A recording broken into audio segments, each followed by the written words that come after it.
I did not flinch. I did not look away. I just stood there in the hallway outside Conference Room B, holding my laptop against my chest, reading the email on my phone for the third time. The subject line said, Project Nexus, Team Restructure, effective immediately. My name was not on the new team list. After 14 months of 70-hour weeks, after I had personally rebuilt the client relationship from the ground up after the previous lead walked out, after I had flown to Austin 3 times in 1 month on my own dime because the travel budget had been frozen, my name was not on the list. My manager's name was, though, right at the top. Project lead, Kevin Hartwell. Kevin had been on the project for 11 weeks. I remember thinking he scheduled this email to send at 8:47 in the morning, not even a round number. Like he had drafted it the night before, set the timer, and went to sleep. I put my phone in my pocket and walked back to my desk. My coworker Nadia looked up from her screen. She had seen the email too. We were both on the thread. She opened her mouth and I shook my head. Not here, not right now. Because here is the thing people do not understand about moments like that. The anger does not come first. What comes first is a very strange kind of calm. Like your brain quietly closes a door, locks it, and says, "Not yet." My name is Olivia. I am 31 years old. For the past 3 years, I worked as a senior project analyst at a mid-sized consulting firm in Charlotte, North Carolina. I was good at my job. I know that sounds like something everyone says, but I have the performance reviews, the client emails, and the billing numbers to back it up. My client retention rate over 2 years was 94%. The company average was 61. I want to tell you about the day everything collapsed. Not for me, but for the people who thought they had already won. I need to back up a little because the email was not where this started. This started about 8 months earlier, when the firm brought in Kevin as a senior manager from their Dallas office. Kevin was 38, confident in the way that certain men are confident when they have never actually been told no. He wore the same 3 blazers on rotation. He laughed too loudly at his own observations in meetings. And within 2 weeks of arriving, he had decided that Project Nexus, my project, the one I had been building since the client signed, was the fastest path to making his name at the Charlotte office. He started small. He began ceasing himself on my client emails without telling me. He would show up to calls I had scheduled and redirect the conversation. Once he rewrote an entire deliverable I had spent a week on and submitted it under both our names, except he put his name first. I documented everything, not because I knew it would matter later. I did it because it helped me stay sane. Every email, every meeting note, every instance of him presenting my analysis as his own. I kept it in a folder on my personal drive, backed up to my home laptop every Friday night. My direct supervisor at the time was a man named Gerald, who had been with the firm for 19 years and was approximately 1 year from retirement. Gerald liked me. He also liked avoiding conflict more than he liked anything else on earth. Every time I brought something up, he would nod seriously and say he would look into it, and then nothing would happen. The one person who actually understood what was going on was my client contact, a woman named Sylvia who ran operations for a logistics company out of Raleigh. Sylvia was sharp. She noticed when Kevin started inserting himself. She pulled me aside after a site visit once and said, very quietly, "Is everything okay on your end? Because I hired you, not him." I told her everything was fine. That was the last lie I told in that building. The day the email went out, I went home that evening and sat at my kitchen table for a long time. My husband came in from work, saw my face, and sat down across from me without saying anything. I showed him the email. He read it. Then he looked up at me. He said, "What do you want to do? Not what should you do. Not what are you going to do. What do you want to do?" I thought about it for a moment. I said, "I want to finish what I started." He nodded. He got up, made us both coffee, and we sat there for another hour going through everything I had saved in that folder. Here's what I had. 14 months of project documentation, every version of every deliverable, the original scope of work proposal I had written, the client satisfaction surveys where Sylvia had named me specifically, 41 emails where Kevin had responded to my work as if it were a collaborative effort when it was not, and a chain from 3 months earlier where Gerald had promised in writing to address the credit attribution issue. He had not addressed it. I also had something else, something I had not thought much about until that night. 4 weeks earlier, completely routine, I'd been included on an internal thread where the firm's managing partner, a woman named Helen Ostrander, who ran the Charlotte office and had founded the firm's Southeast division, had asked Gerald for a quarterly summary on Project Nexus. Gerald had sent her a response. That response described the project's performance in glowing terms and attributed the client relationship entirely to Kevin's leadership. Sylvia had not been consulted for that summary. I had not been consulted. The numbers Gerald cited were numbers I had generated. I printed everything out that night. I organized it by date. I put it in a manila folder, and I put the folder in my bag. I went to work the next morning. I want to be honest about the next part, because I think people imagine these situations as very dramatic, like I walked in and made some speech. It was not like that at all. I sent Helen Ostrander an email at 9:15 in the morning. I did not copy Gerald. I did not copy Kevin. The subject line was, Project Nexus, request for brief meeting at your convenience. I kept the body short. I said I had some project documentation I believed would be relevant to the quarterly review and that I would appreciate 15 minutes of her time. She replied at 10,002. She said she had a gap at 2 o'clock. I spent the next 4 hours doing my regular work, answering emails, updating trackers. Kevin walked past my desk twice and did not say anything to me, which told me he still did not know about the meeting. At 1055, I picked up my folder and walked to Helen's office. I had met Helen maybe 4 times in 3 years. She was 62, quietly sharp in the way that people who have built things tend to be. She wore reading glasses on a chain around her neck, and she had a habit of looking at you over them when she was paying close attention. She did that when I sat down. She said, "What do you have for me?" I slid the folder across her desk. I said, "I want to be transparent about why I'm here. I'm not asking you to do anything for me. I'm asking you to look at what is actually in front of you." She picked up the folder. She started reading. She did not say anything for a long time. The first thing she picked up was the original scope of work document. She looked at the date. She looked at the author field. She read 3 pages. She set it down and picked up the email chain where Gerald had promised to address the attribution issue. She read that more carefully. Then she picked up the client satisfaction surveys. She read Sylvia's comments slowly. She read them twice. She set everything down.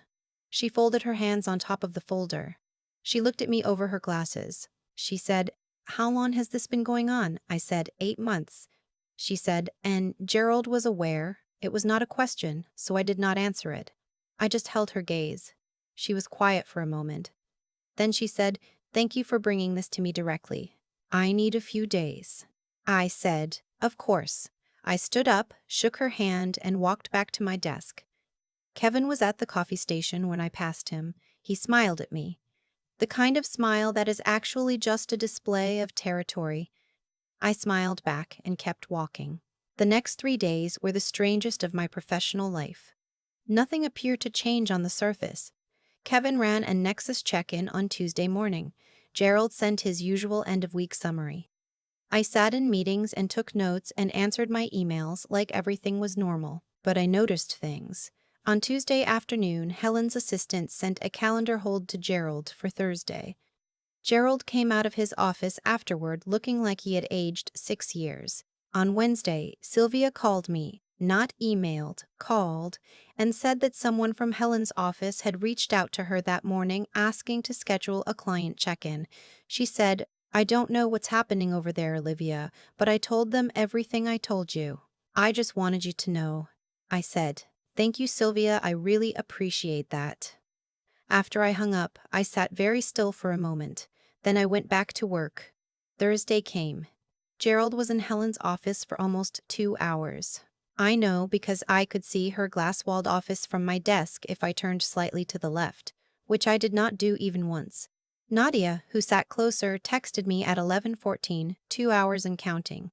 "Gerald looks like he's about to be sick. Kevin was in a client call for most of the morning." He came back to his desk around noon looking relaxed. He had no idea. That is the thing about people who move through the world assuming the story is about them. They stop watching for things they never expected to happen. At 2:30 on Thursday afternoon, I was called to a meeting with Helen and the firm's HR director. Kevin was in a meeting with them at 3:15. Gerald submitted his retirement paperwork the following morning.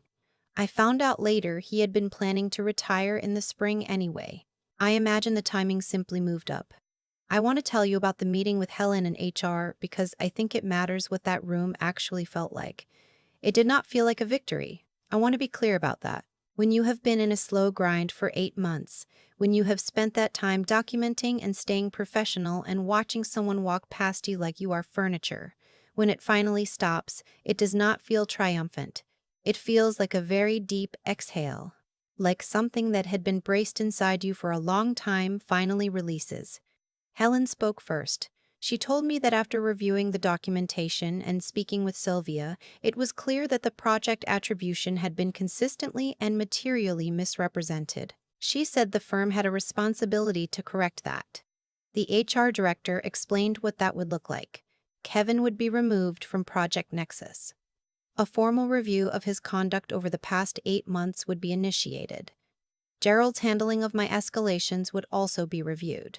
Then Helen said something I did not expect. She said, "I want to offer you the project lead role, formally, with the title and compensation that should have accompanied it from the beginning.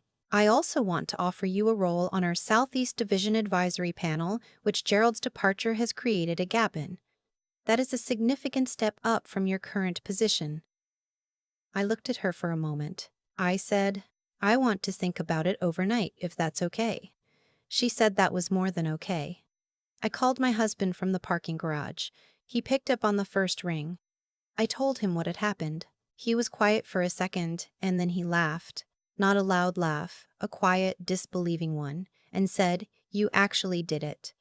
I said, "We're going to need a nicer coffee maker." He laughed again. I sat in my car for a few minutes before I drove home. I accepted both roles the next morning. The weeks after that were not simple. I want to be honest about that too. Kevin did not go quietly. He sent me a lengthy email, which he should not have done, claiming that I had misrepresented our collaboration and that he intended to escalate. I forwarded it to HR without responding. I heard later from a colleague who overlapped with his Dallas network that he had tried to get in front of it by contacting one of the firm's senior partners directly. That conversation apparently did not go the way he had hoped. He was gone from the firm by the end of the month. The one thing I had not expected was the response from people inside the office. Not everyone knew the details. HR matters stay private, but people noticed. The shift in who was leading Nexus. The sudden absence. Nadia stopped by my desk the Monday after and just squeezed my shoulder without saying anything. That meant more to me than a lot of words would have. Sylvia sent flowers. A small arrangement with a note that said, "You were always the one I trusted. Glad the building finally caught up." I kept that note. The thing I keep coming back to when I think about all of it is the folder. Not the meeting with Helen, not the moment Kevin got pulled off the project. The folder, 14 months of documentation, filed every week, backed up every Friday night. Not because I was planning anything. I was not planning anything. I did it because I needed to stay sane, because writing things down made me feel less like I was imagining it. But it was also how I proved it. I think about all the times I almost stopped. There were weeks where it felt pointless, where I thought, this is just how it works, this is just what happens, nobody is going to care, you should just find another job and let it go. I thought about it more than once. I had conversations with my husband about it, about whether it was worth it to keep showing up somewhere that was treating me like I was invisible. I stayed because of the work, because Sylvia trusted me, because there were people on that project team who depended on the continuity, and honestly, because something in me was not willing to let Kevin have it. That might not be a noble reason, but it is an honest one. It has been 7 months since the meeting in Helen's office. I am now officially the project lead on Nexus, which renewed its contract with the firm, expanded actually to include 2 additional service lines. I am also 3 months into the advisory panel role, which is the most intellectually demanding work I have done in my career. And I mean that in the best possible way. I do not think about Kevin very often. When I do, it is without much feeling. He made choices that he thought were safe, in an environment he thought he understood, and it turned out he understood less than he believed. That happens. What I think about more is the conversation at my kitchen table. My husband asking me what I want to do. Because that question changed something for me. It shifted the whole frame from survival to intention. I was not just trying to get through it anymore. I was deciding, if you are in something right now where the work you are doing is being taken from you, where you show up every day and give everything and someone else is collecting the credit, and you are standing in the hallway reading an email that has erased you, I am not going to tell you it will work out the way it worked out for me. I do not know your situation. But I will tell you this: document everything. Back it up. Stay professional in every single interaction, not because they deserve it, but because you will need that record. And when someone you trust asks you what you want to do, not what you should do, not what is smart, but what you want, answer honestly. That answer will tell you everything. I have thought a lot about why Kevin did what he did. Not out of bitterness that dissolved a long time ago, but because I think it actually matters to understand it. He did not steal credit because he was unusually cruel. He did it because he had learned, somewhere along the way, that shortcuts work. That if you move fast enough and speak confidently enough and position yourself close enough to something valuable, people will assume the value is yours. That had probably worked for him before, maybe many times. That is the thing about a pattern that has never been challenged. It does not feel like a risk. It feels like a method. What Kevin did not account for was documentation. Not strategy, not a plan, not some long game I was running. Just the quiet, weekly habit of writing things down because it helped me feel less invisible. 14 months of folders, 14 months of dates and email chains and client notes that I never imagined I would need to hand to anyone. The cause was simply I needed to stay grounded in my own reality. The effect, eventually, was that reality could be proven. I think about Gerald, too. He was not a bad man, he was a tired one. There is a difference, but the outcome can look the same from the outside. He saw what was happening, and he chose the path that asked the least of him. He nodded and said he would look into it and closed the door and went back to counting the months until his retirement. And in doing so, he became part of the problem he had the power to stop. That is a quiet kind of moral failure. Not dramatic, not malicious, just a long series of small choices to look away. It catches up eventually. It caught up with Gerald. And Sylvia. I want to say something about Sylvia because I think she is the part of the story people overlook. She did not have to make that call. She did not have to tell me that Helen's office had reached out. Did not have to say I told them everything I told you. She had nothing to gain from it. She did it because she had been paying attention from the beginning, and because she thought it was the right thing. That one phone call, that one quiet act of integrity from someone completely outside the situation, it mattered more than almost anything else that happened. Integrity is contagious in that way. It moves through situations and touches outcomes that the person who acted with integrity never even sees. I think the thing I most want to say, and I mean this not as advice, just as something I actually believe now that I have lived through it, is that the hard work of building something real is never wasted, even when it is being stolen. The knowledge lives in you, the relationships live in you. What Kevin put his name on was a surface. The depth of it was still mine. You cannot actually transfer competence by reassigning credit. The people who were paying close attention, Sylvia, Helen, they knew the difference. What carried me through was not strategy. It was the decision, made at a kitchen table on an ordinary evening, to act from intention rather than fear, to ask myself what I actually wanted, and to be honest enough to answer. That shifted everything. Not immediately, not dramatically, but it shifted. The work was always worth doing. I just needed to make sure the right person finally got to see it.